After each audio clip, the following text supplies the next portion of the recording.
Ay, nako, ito na naman. Gagawa na naman ako ng mabuti, hindi naman ako ma-acknowledge. So, ito. Para to kay Duterte. He's been illegally detained, even his doctors and lawyers can even get in. So, ito yung gagawin kong ritual para sa paglaing Duterte. At i-explain ko sa inyo isa-isa. Meron na. Okay, isimula ko na yung ritual ha. May audio na.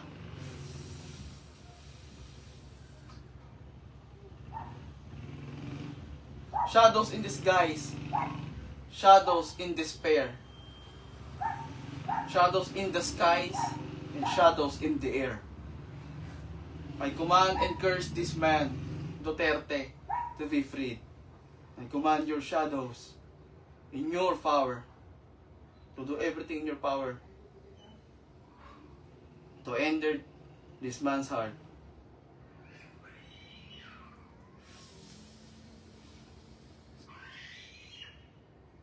No harm will come to you.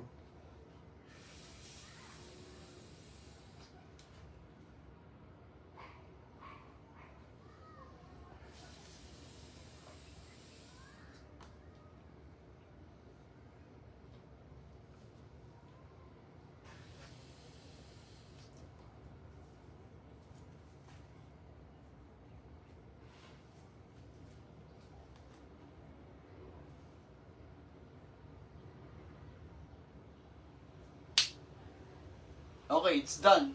Tapos na, gano'n lang kasimple. So, eto, nilagay ko rin siya rito. Sa akin, Jesse Flores Witchcraft Curse book, nilagay ko rito is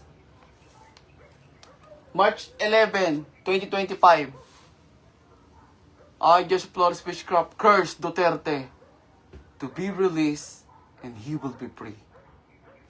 So, yun. It's done. Your former president, your hero, will be free. So, eto na. Isa-isahin ko lang i-decode sa inyo. Nasabi ko kanina. Yeah. Nag-post ako September 14, 2024, last year. Duterte, you are next. Yun yung date. And then nakalagay doon, dahil sa susunod na taon, next year, gagawa sila ng paraan para ma-aresto ka. Ayan, sinabi ko. September 2024.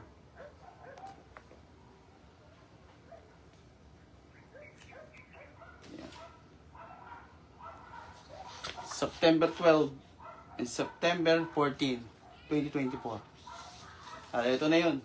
Kasi ito, mangyari na today. Sa balita, di ba?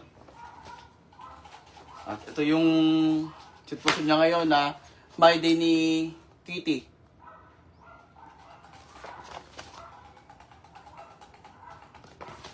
Alright. So, yun. Tapos na. Ang ritual na pinagmamalaking Just for Witchcraft. Gumawa na naman ako ng isang bagay na hindi naman ako ma-acknowledge. But it's okay. Buhay ni Jesse Flores Witchcraft. Right? Pero ito, I'm sitting here as I stand with you guys. Before you. That Duterte, no harm will come to him. Kasi nasisense ko talagang makukulong to. Talagang huli to. Ililipad talaga sa ibang bansa to. Pero, I'm doing my best. My will. And sa paniniwala ninyo, I need as much as haters, yung mga hater at mga troll. Ayan, mga bashers, Duterte. Alright? Kailangan din nila makita to. Kasi, malaking sampal sa kanila to pag nangyari tong sumpa ko na to eh. Isunong sumpa kita, Duterte. Makakalaya ka. You will be free. No harm will come to you. So, yun. Kasama na rin dyan ng kamahal-mahal natin na kaupo, si President Bongbong Marcos na call up these dogs. Bilang presidente, gawin mo yung tama.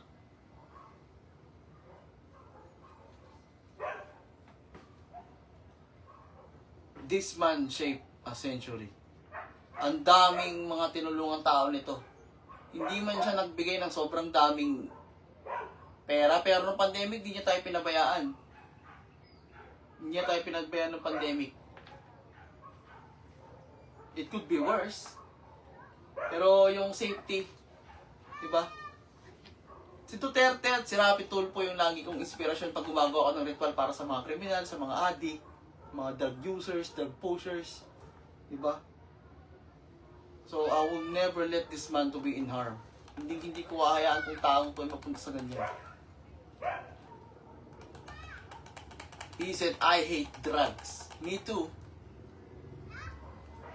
O yun. So, nakapag-ritual na ako. Wala na rin ako masyadong ibang sasabihin. Kundi nga yung sabi ko sa inyo, abangan nyo, di ba? Ito yung dapat yung abangan. Dahil itong ritual na to, this is today.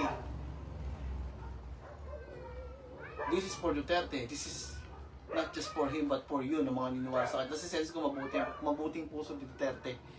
Tanong, si Marcos ba may pakana na to? Hindi po. No, it's not Marcos. They're just playing these games.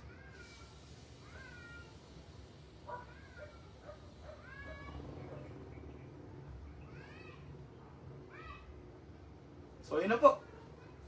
Duterte. Duterte will be free.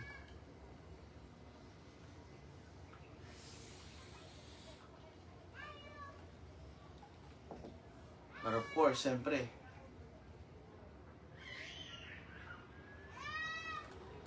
he needs us. He needs me. So, yun. Duterte will be free. Pero siyempre, ang ritual na to nakadepende sa paniniwala ninyo. If naniniwala talaga kayo, share this post, let them know. Ako lang yung nag-iisang witchcraft or faith healer na kilala nyo na would give a shit about this country. Right? Hindi ako bastang hula lang. Hindi ako bastang pagaling lang. I stand for the truth and justice. Yun. Yun yung hobby ko talaga bukod sa tumulong ng tao. To spread what's the truth and to say what's not. So sana kayong mga tao na naniniwala sa akin, okay, matakot dahil sa salitang witchcraft. Hindi ibig sabihin ng witchcraft ay sa demonyo. Alright? I stand with this man, not because he is evil. I stand with him because he's a good guy. So sana, sa mabuti mangyayari sa kanya, maaalala nyo ako. Tulad ng pagpapaulan ko. Right? Duterte will be free. Maniwala kayo sa hindi. Walang mangyayaring masama sa taong to. If sa tingin ng iba, I'm the devil's favorite son, so be it. I'm the devil's favorite son. But I always do the work of God. I'm a servant of God. And so He is.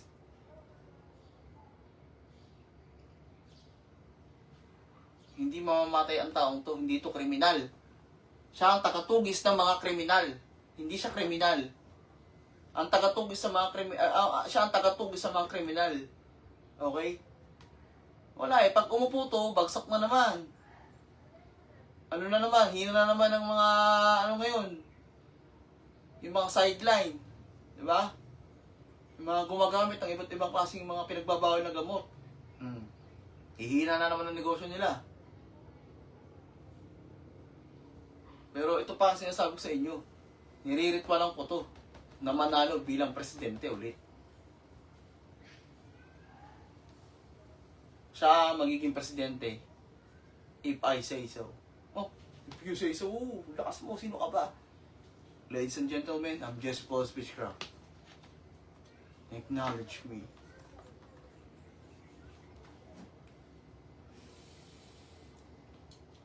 Ubus na. This man. I love this guy.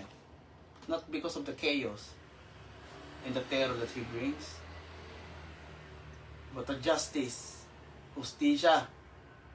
Para sa mga gumagawa ng krimen na tinakasan nila. Mga kaso ng rape, droga-droga. Diba? Ginawa siyang instrumento ng Diyos. As ganun din sa akin. So yun, your former president, your Duterte will be free. So Kitty, hello, this is for your dad. Makakalaya tatay mo. At sana pag sinabing witchcraft ay hindi nyo maalala mga kademonyohan at mga kasamaan. Pag lumabas ang salitang witchcraft, ang may isip nyo ay ako, Jesse. Okay? Panggagamot, yung tulong ko. Gusto kong burahin sa mapa ng kasamaan ang witchcraft. Alright? So yun. Share this. Mag-comment kayo. I-share nyo, i-like nyo, i-heart nyo. Do whatever you gotta do. Do your best to support me. Trip nyo yan eh. Yan ang gusto nyo eh. Kung ayaw nyo, idiwag, right? Pero ako, ginawa ko yung best ko para matulungan ng taong to. He's a good man. So yun. Kito Duterte, your father will be... So yun, thank you very much sa panonood. I'm gonna have to say goodbye na. At ako'y... Marami pang pagagalingin, marami pang asikasuhin, pero huwag kayong magalala. Nagawa ko na yung ritual ko. Duterte will be freed. Escorted gently. Do my best na makaalis sa sitwasyon na yan. I'm praying for him, alright? So yun, acknowledge me. Thank you very much.